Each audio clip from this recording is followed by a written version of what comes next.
اب سنیے زکریا اور یحییٰ علیہم السلام کے واقعات۔ دن گزرتے گئے، ابراہیم اور یعقوب علیہم السلام کی نسل سے کچھ نیک لوگ پیدا ہوئے۔ ان کو آل عمران کے نام سے یاد کیا جاتا ہے۔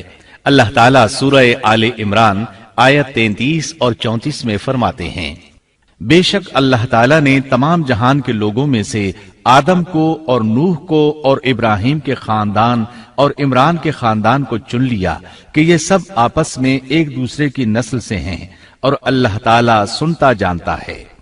جس عمران کا ذکر قرآن مجید نے کیا ہے یہ داؤد علیہ السلام کی اولاد سے ہیں۔